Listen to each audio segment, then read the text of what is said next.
Welcome everybody to this Fireside chat with Rebecca Danta. We're very happy to have her join us and the CVC community in this very important chat. A bit of an introduction. Rebecca Danta is a Miami native and the managing director of the Miami Angels.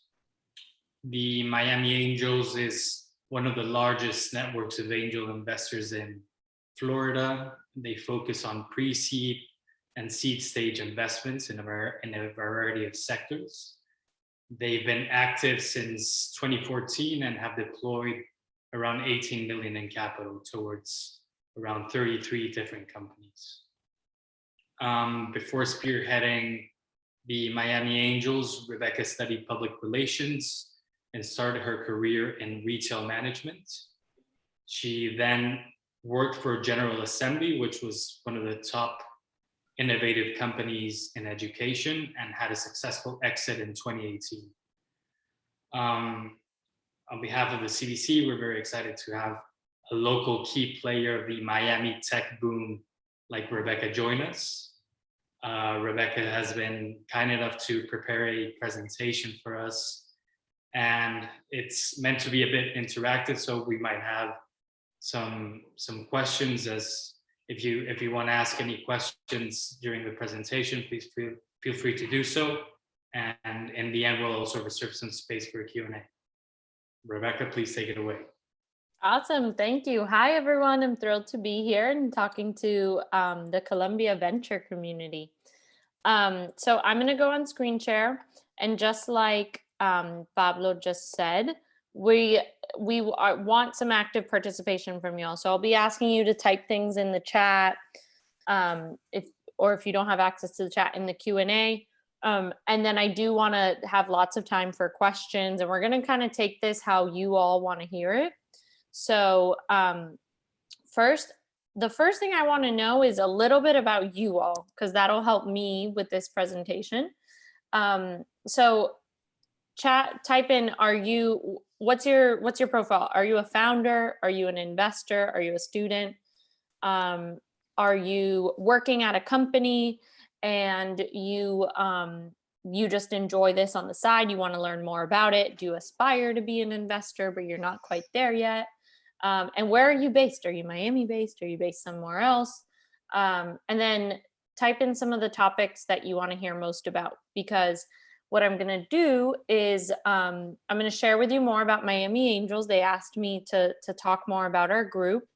And then I'm going to talk a bit about some of, venture capital since the start of the pandemic. And then I'm going to talk a bit about how that tied that into Miami.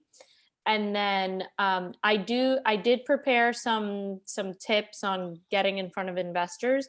But that's only if there are enough founder entrepreneurs in the room who are thinking of raising venture capital sometime soon. If they're not, then we don't have to talk about it. So I'll be checking in with you all throughout.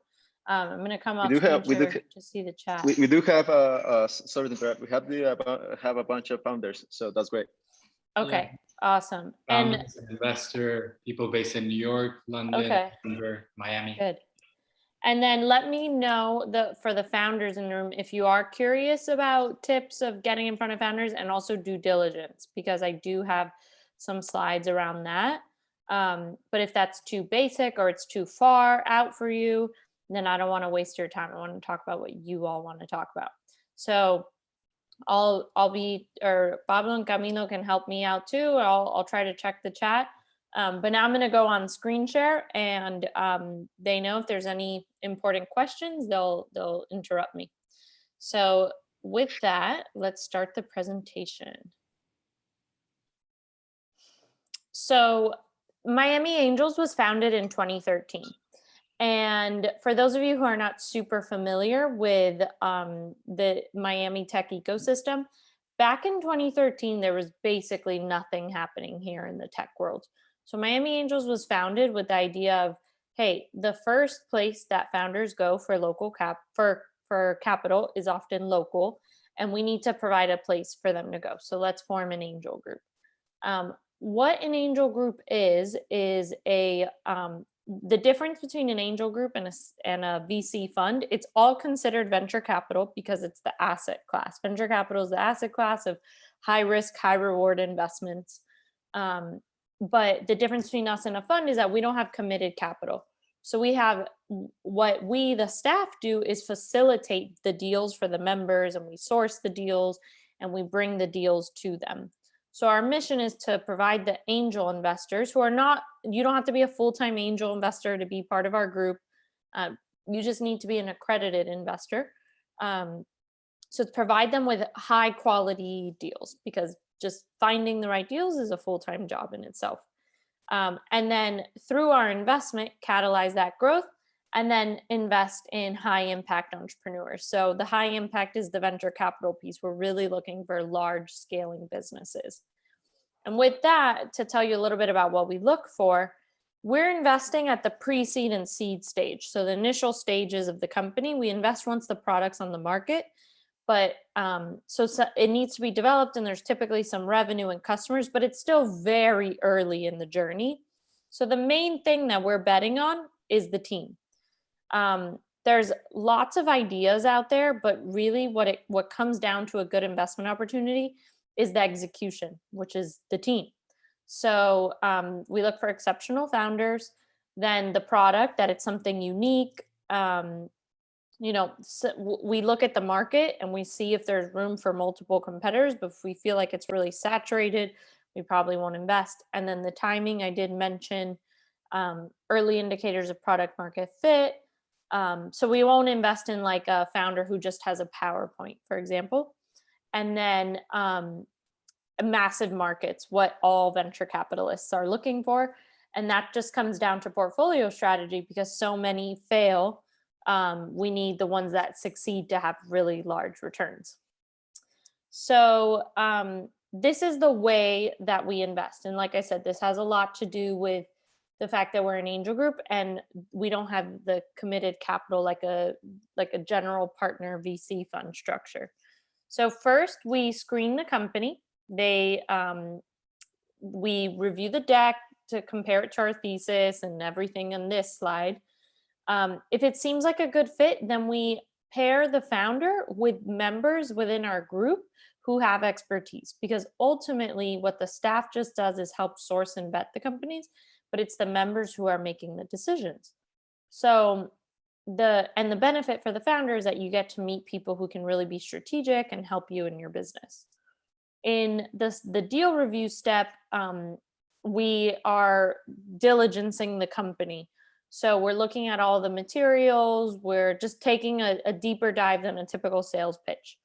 If that small group of members who understand that space really well says that they want to invest, then we bring the deal back to the rest of the membership organization.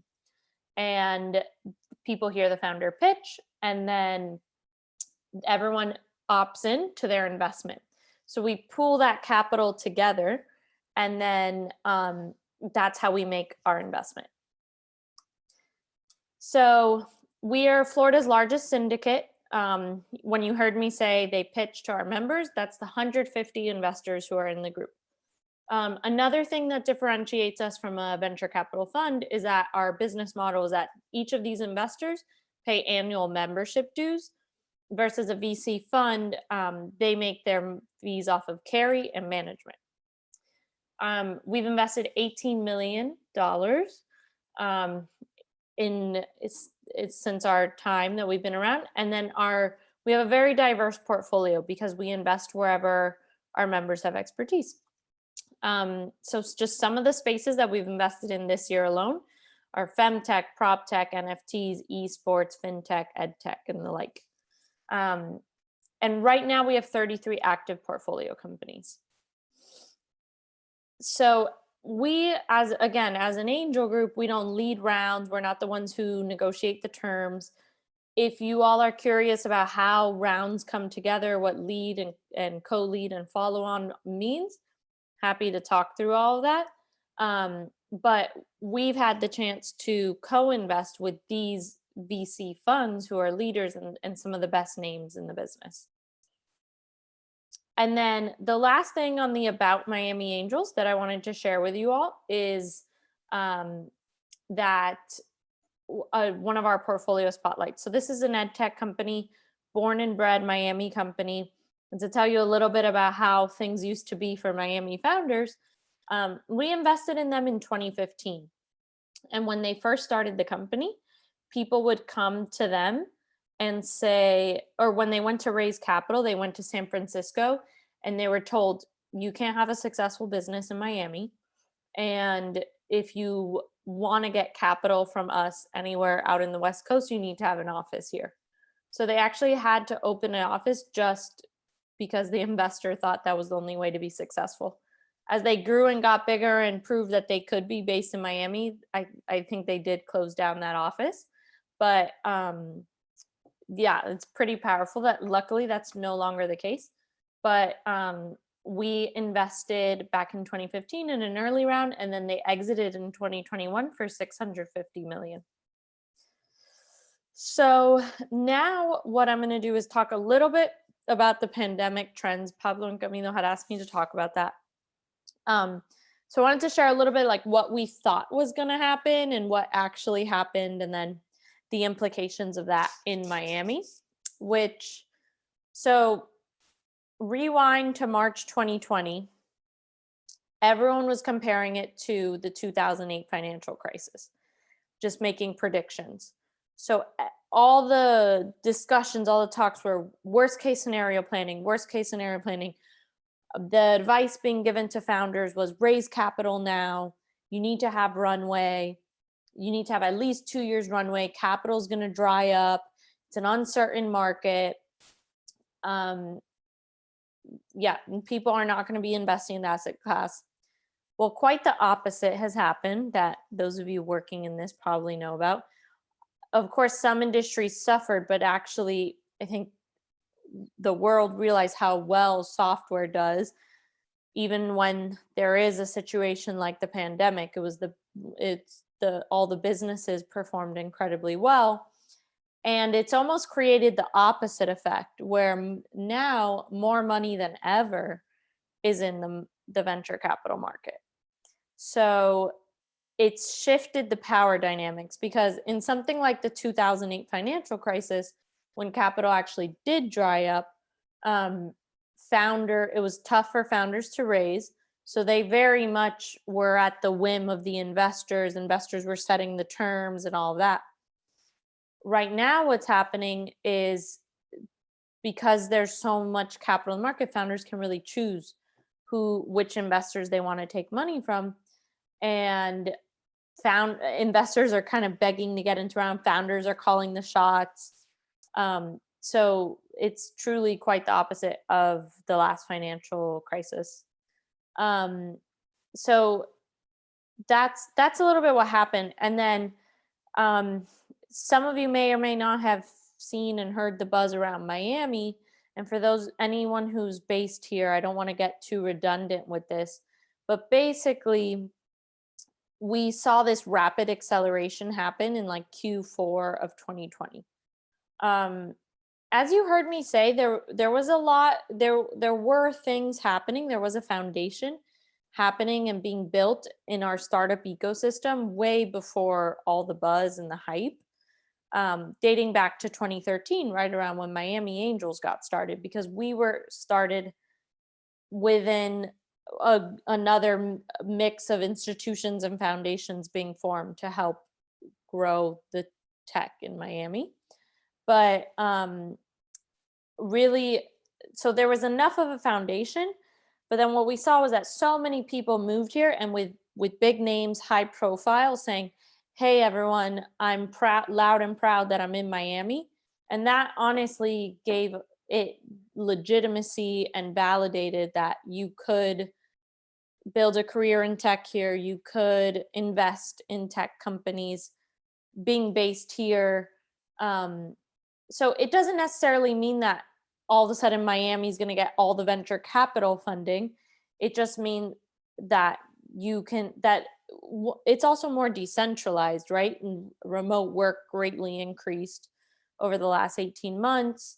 So you can easily do business from here. What we're seeing, like with the portfolio company that I mentioned, those type of things are no longer happening. So, people ask, is this buzz? Is it real? It's probably a little bit of both. What you see on Twitter and in all the articles, I think Miami has, people like talking about Miami as a brand and a name, but there actually are people here. It doesn't mean though that we're like the tech hub in San Francisco's dead, because that's what you might see in a news article. I think we're just another place to be added to the list, along with other places that saw incredible growth over the last year, like Austin, other places in Florida, Nashville. There was just a lot of different social and behavioral trends in the last year. It wasn't just in Miami.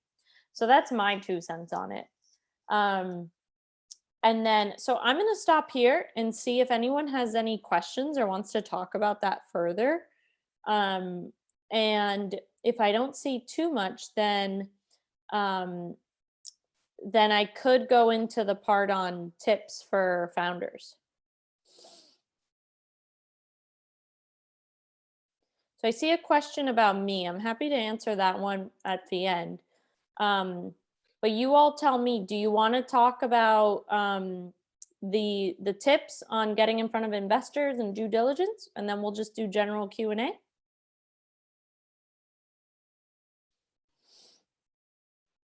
Yes to the tips. All right, awesome. Well, I'm just going to do that part. And by the way, I'm happy to share this presentation. I'll send it to Pablo and Camilo, and they can share it with you all if you want to hold on to some of these tips.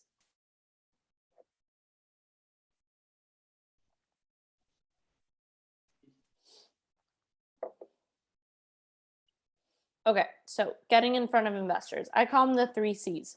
You want it to be customized, concise, and clear.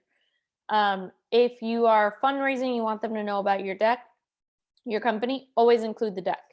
The pitch deck is like the base, is like the resume. The equivalent of the resume in hiring is the same in investing world. And sometimes founders email saying, hey, here's about my company. Can I send you my deck? Don't waste the back and forth. We get a ton of emails like these. The best thing, the fastest, best way, higher chance of us responding is by including the deck so we can see the full information on it. Because the truth is, like, sometimes I see founders, the ultimate goal is just to get the investor on the phone, but it's not a good use of your time either if you're not a fit for them. So your goal should be understanding your company and if you're a fit for them. So these are the kind of basic tenets on when you're talking to them. Customize, meaning put a little part on why you're interested in that investor. Maybe you saw the way they support companies stood out to you. You just saw a lot of overlap in the thesis. Be concise. We get lots of emails, so it needs to be something that we can look through really quickly. And they're really clear on what your ask is and what the business is, because it happens quite often that I'm like, wait, what does this company do? So on getting in front of investors, one of the ways to do it is through a warm intro. I think this is one of the most successful ways to do it. So if this is just someone that you know that knows the person, the mutual connection, that person who you're going to ask to make the intro, make it as easy for them as possible. Don't just reach out to your friend and say, hey, will you make an intro? No, one, you want to control what's being told about your company. But 2, it's much more likely that person will follow through on the ask if you make it really easy for them. So don't even ask, send them something and let them know they can edit it or change it how they want, but it'll make it better for you. And then include an ask and include a why as well. Brad Feld has a great blog post on this if you want some tips on writing a good warm intro email. The second recommended way I would say after warm intro, if you can't get a warm intro, is social media. And I say go where the investors are. Some are using Instagram now, some use LinkedIn, but it's very much Twitter. That's where they've ended up. So if you don't have an account yet, make one and then be active and start following, liking, and replying the investors that you want to get in front of. Of course, if you see that they're active, if they're not active at all, it's probably not the best place to find them. But if you see that they're active and they're constantly saying, direct message me and things like that, you should absolutely do that. I've gotten in touch with so many people through cold messages on Twitter. And finally, a cold email. So if you somehow have their email address and you can't get an intro, send them the email, summarize your company in a few bullet points, and get them excited. Talk about something exciting about your business, anything with traction that you've had. You know, if you don't have revenue yet, talk about your customer growth, find something to catch their eye, make a clear ask, send the deck, and then say a little something on why you chose that investor. Again, keep it short. I promise you, you'll stand out from the rest with just these small tips. Now, on to due diligence. So, you know, when you hear me say the word due diligence, you probably think, oh, them doing due diligence on me. Well, one of the most overlooked things and very important is your diligence on the investor. You should 100% be doing this. Do it kind and, of course, you know, don't be combative. But if you do it in a normal way, asking them questions and they get upset, they're not the right investor for you. You can, and these questions can be asked in the initial meeting, maybe not upfront. You know, they're taking the call to get to know you, but at the end, definitely take the time to ask them the questions you want. And as you continue and get further in it, you can continue to ask more questions. Here's a sampling of some of the questions to ask them. This is completely up to you, but you can just hold on to that. I think one of the most important things to know, though, is like how many investments do they make per year? Because if they make a ton, they're probably not going to be spending a lot of time with you. Maybe you want that, though, but just know what you should be expecting. And if you want, you can also do some reference checks on them. You can talk to founders in their portfolio. They're, of course, going to recommend the best ones or the ones that were success stories. See if you can find some people in your network as well. Another really important thing you want to know about them is their view of failure with their portfolio companies and their view of like the investor founder relationship and how they support companies and how they treat failure. There's some resources here. These are some links to where you can find more questions to ask, but I highly, highly recommend this. To me, I find it impressive when founders ask this, but it's like 9 out of 10 don't. Now, they're going to want to do due diligence on your company. So the process is typically that you meet them, you have an initial meeting with them, then you maybe a few more, you'll progress on. If things are going well, they're going to give you a term sheet. That's a whole other topic, but you'll negotiate through that term sheet if you both agree and sign it. Then they begin due diligence. So that's where we're at here. And then this is just a checklist of some of the basic items that they're going to ask for. So I won't go through all of this, but it's something that you can just hold on to as you're getting ready for this. And that's everything on that section. So I'm going to come off screen share and we can talk through more topics that you want to talk about. Oh, I see lots of questions. This is great. I'll answer one that came in the chat that's about our typical process. And then, Pablo, I don't know if you want to read me the questions after that, and you can choose which ones. But someone asked, what's your typical process, the length, the how many meetings? So we usually do one initial call with the founder after we've reviewed the deck. And then it's typically 2 with the deal review team, and then 1 with the membership base. So I would say to get an investment from us, your total time commitment is 6 to 10 hours over about a 4 to 5 week period.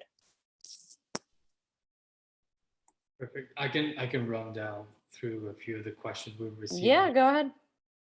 So in terms of your background, Nick is very impressed and he wants to know how you pivoted from PR and retail management into VC, and what kind of advice would you have from someone who's outside of finance interested in joining VC? Yeah, great question. So I studied PR, but I didn't actually ever work in it. Well, I had an internship. So if there's any students here, I do recommend internships as a way to just explore if you think you like something.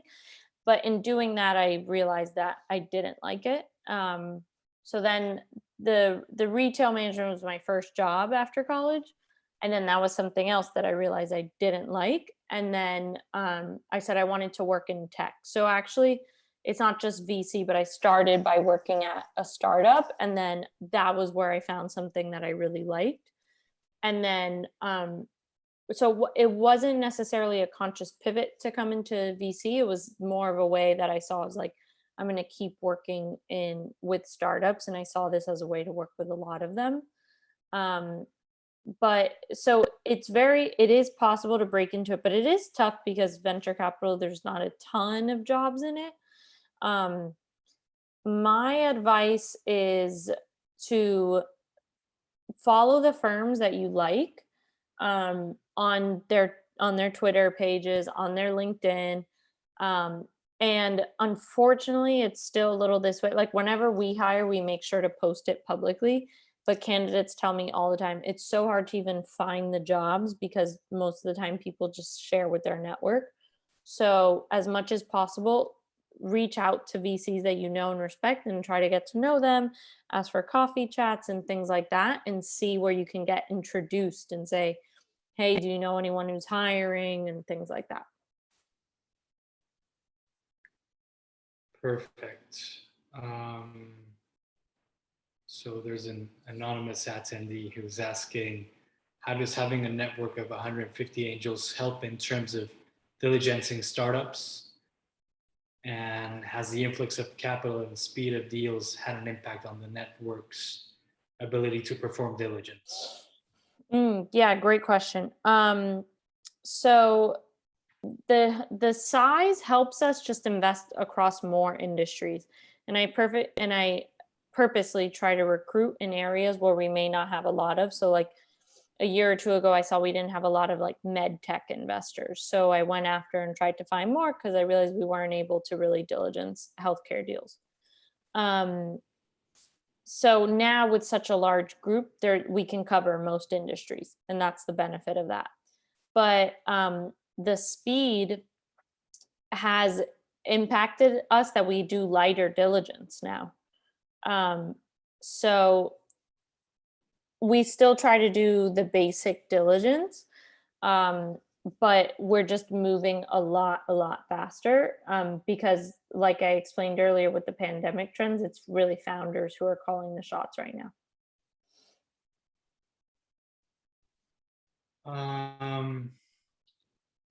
Another anonymous, I guess they can find this information in the Miami Angels page that we'll share with them, but they're asking how much are the membership dues and how many deals do you do annually on average? So an individual angel pays $3,000 per year to be part of the group. And then deals per year this year, so far, we funded 9 new investments. And we'll probably do another 3 to 4 more by the end of the year. And then I think someone put like, is the 18 million spread evenly?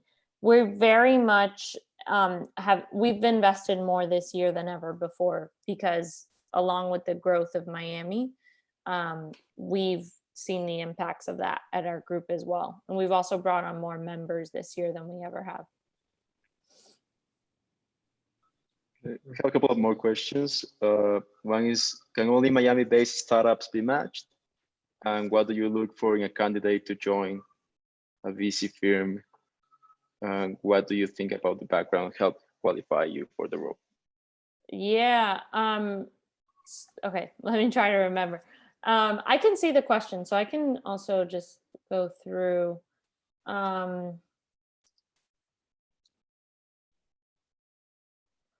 Okay, so the first one was about Miami. No, so we invest geographically in startups based all throughout the US. They have to be software companies. We don't invest in hardware, consumer product goods. And then the stage is that the product is developed and they're just starting to generate revenue, or that there's customer growth. When I say just starting to generate revenue, typically the thresholds are like 10,000 a month to 100,000 a month.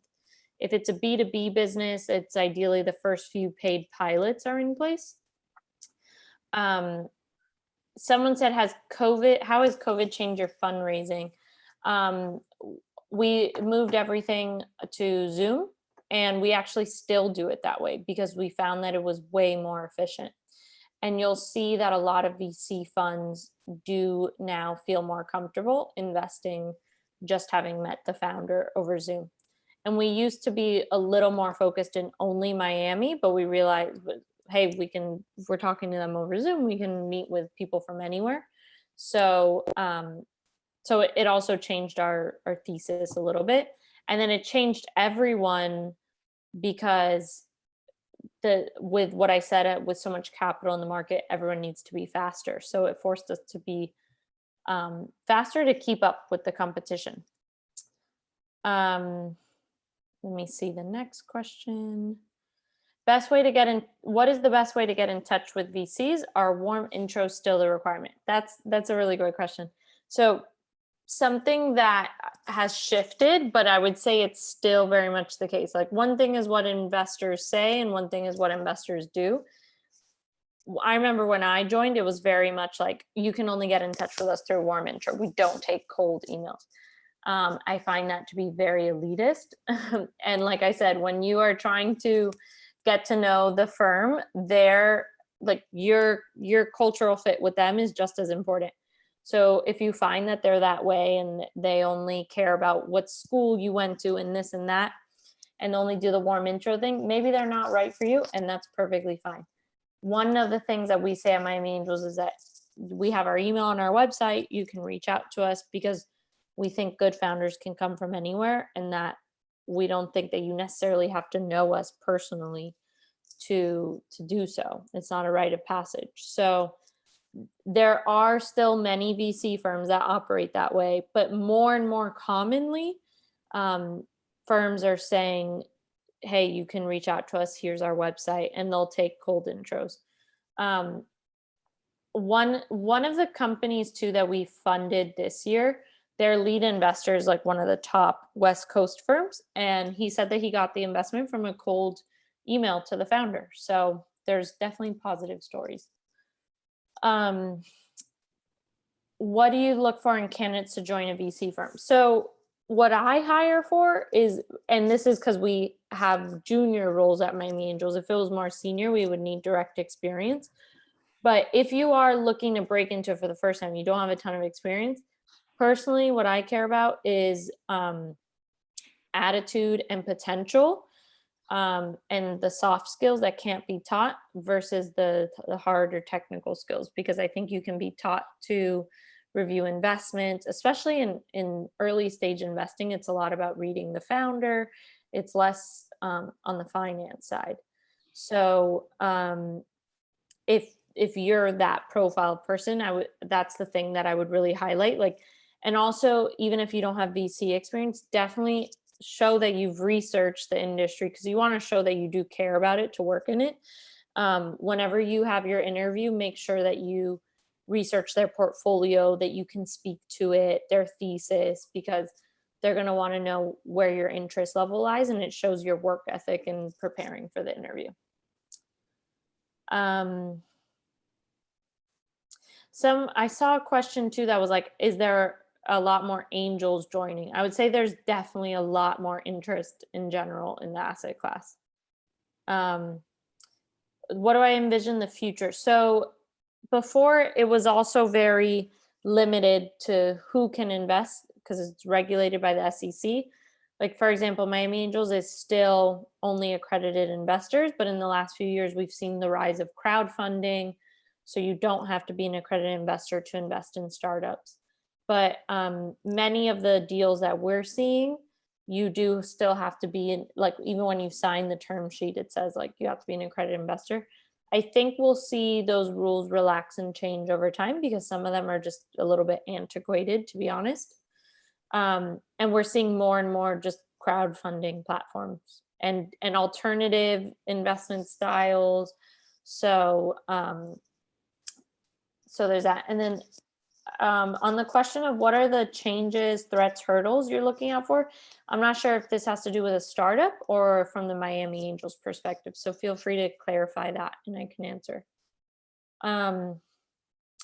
Then someone said minimum investment size for any given deal with us is $10,000. Different groups have different numbers though. And part of the reason we have a minimum is because the deals that we're investing in require a certain amount. So we can't take really small checks. Lately, we've been investing anywhere from $250,000 to $500,000. And then in a given deal, there's anywhere from 5 to 20 members in it. So even though we're a group of 150, as you can see, there's all different types of tastes and flavors. People think all 100 or something invest, but it's only a small subset in each one. And then it's a different mix.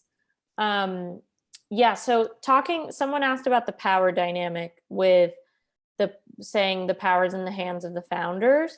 And they said, what exactly are the preferences founders are having? So one of the biggest thing is speed, because there's so many investors chasing after them. The main thing that most founders just want to get back to business and not be fundraising forever. So they're very much setting the date, and they can, because there's a lot of people at the doorstep ready to write the check. So if you want a chance to get in, you have to do the same thing. So the other main thing as far as terms, so valuations are higher because valuations are largely market driven. And again, because multiple investors are bidding with term sheets, they can choose the highest if they want to.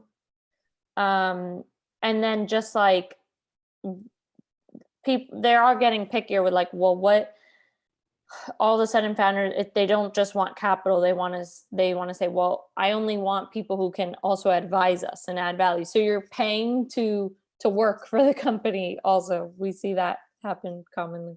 I mean, you're not working for them, but you're advising them. So there's a time investment along with your check.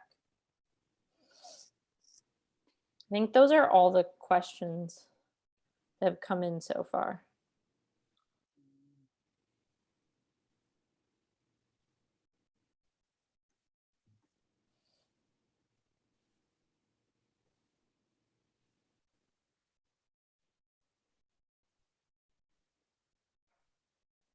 Anything else for me? I wanted to ask you, Rebecca, you mentioned that kind of one of the theses of the Miami Angels, and I guess you personally, that you're passionate about investing into markets and teams that are often overlooked in traditional venture capital. So I'm curious to see what's your approach and how you recognize the types of teams that fit into this category. Yeah, so what that means to me is that, because what I shared earlier when we talked about the warm intros, so that's one of the first things, is that we always said, you don't need that. So, and often what that means is the founders who don't have the access to the networks that investors have just don't have the same socioeconomic education background. So we've always said, no, we want to get in touch with you. We want to meet you anyway. It doesn't matter to us who your network is. One of the other things, sometimes investors will only talk to people who went to Ivy League business school or undergrad or whatnot. Great if you did. But if you didn't, and I realize I'm talking to the Colombia venture community. If you didn't, that's okay too with us. But for those of you in this group, that does help you out when you're talking to investors.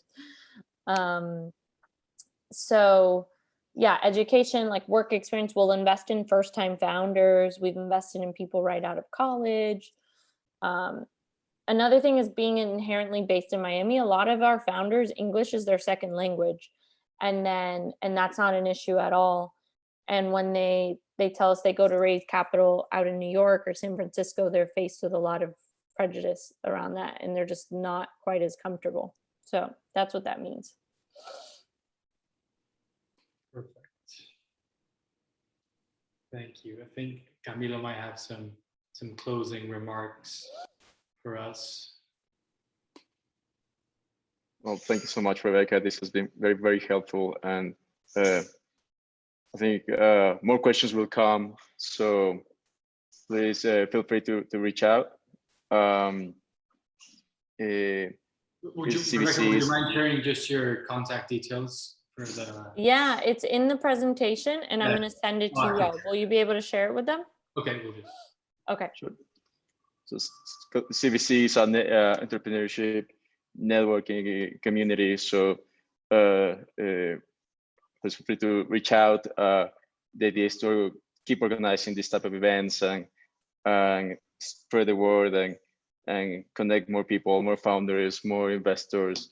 We have also a lot of students that and people who are coming to Miami or somehow with some connection to Miami. So it's really exciting to see what's going on. I think we have a couple of questions, but I think we already talked about some investors also give advice. So part of your check comes with advice from the investors. I would say that there's a question about same across other angel networks. I'm obviously biased, but angel groups often don't have a great reputation. So we kind of looked at those things and said, what are the things we're going to change to be different? So we're a lot faster than other ones are. We'll do lighter diligence because we understand our role in the capital stack, that we're just writing a smaller check and we're usually following a lead. So to us, it's normal that we would kind of follow the lead instead of making the founder start all over again. Thank you so much, Rebecca. And I think that's all the questions. It's been very productive. And again, thanks everyone for joining. Thank you for your time, and looking forward to seeing you in the next events. And reach out. All right. Thank you, Pablo and Camilo. So nice. Thank you very much. Thank you so much. Have a good one. Bye. Good night.